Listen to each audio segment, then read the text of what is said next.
Walk and Talk Finance WTF with David and Nikhil, a follow-up to the rent versus buy discussion. I think we've concluded that if done for the right reasons, with the right steps taken, and you're doing it for the long run, then buying is better than renting. But what about a 30-year versus 15-year mortgage? So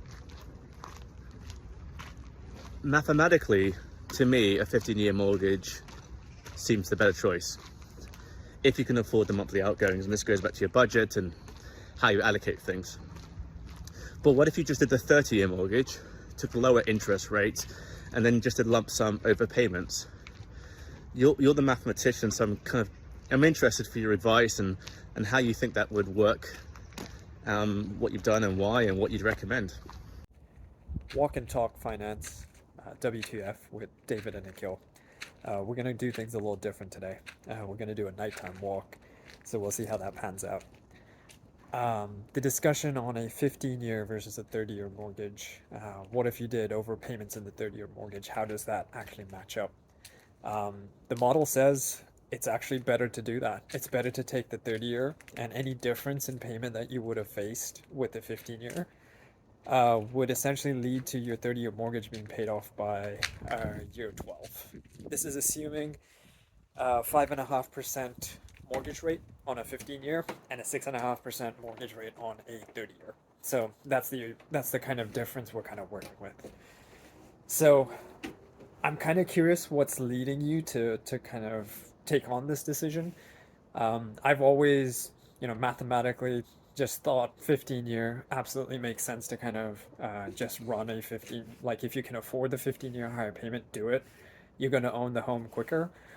But if you're willing to constantly be disciplined and apply the payments to a 30-year and bring down the principal, it seems to make more sense. So what's driving you to that? And then also on myself, like I've had a personal question as well, where recently I was fortunate enough to have a decision where I could choose whether to pay off my current mortgage or to apply that lump sum to something else. And mathematically, all the models, they all told me to apply it somewhere else, earn a higher rate of return elsewhere. I had a mortgage that was originated in 2017. So I had sub 4% rates. It was fantastic. It's cheap cost of capital compared to today. So mathematically, logically it says apply it somewhere else. You're using someone else's money. I had read The Psychology of Money at that time, and although it didn't really influence it, it made sense to explain what I did, which was I actually applied to pay off the mortgage, mainly because I was a sense of security. It's a personal goal of mine. And to be honest, I haven't really regretted it. So kind of curious, we've never really discussed it, so I'm kind of curious what your take on this was, whether you would have done the same thing. And yeah, what's driving you to this 15 versus 30 year? What's behind the numbers behind there? All right. Walk and Talk Finance WTF with David and Nikhil. Just got back from Scotland, so I'm full of haggis, so I need this walk and I'm looking forward to the talk. Firstly, very cool nighttime setting, Nikhil. I liked it a lot. So first question, on 15 versus 30-year mortgage, why do I prefer the 15 year?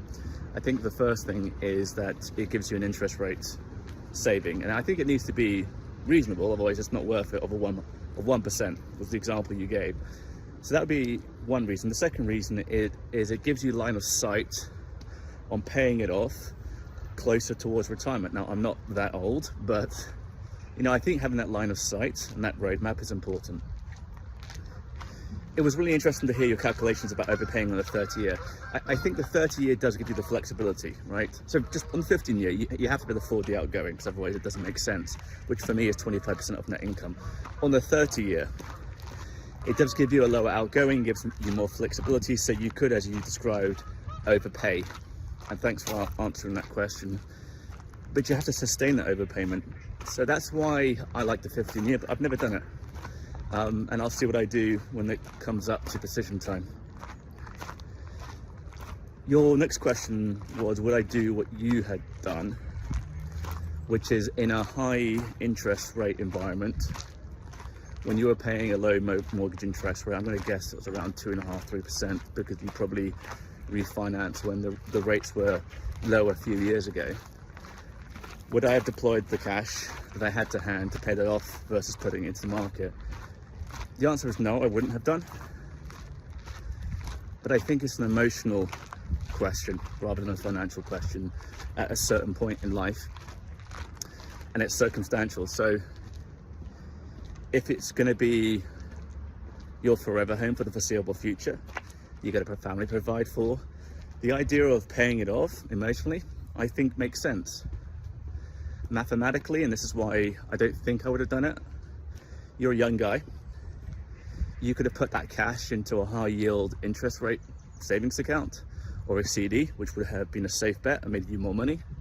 You could have put into the stock market, and because you're young and because you've got two high performers, reasonable incomes coming in, I think it would been better to put into the stock market for the long run. You know, my father, who was naturally financially astute, smarter than I am, encouraged me on my first home to pay off my mortgage, which I did a little bit of, rather than put it into the market. So, you know, very sensible people have suggested that, so I don't think it's a wrong decision. I think it's entirely emotional. And as we've talked about time and time again, at a certain point in life and a certain income level, it's about being able to sleep well at night. So I think it's a very fine decision.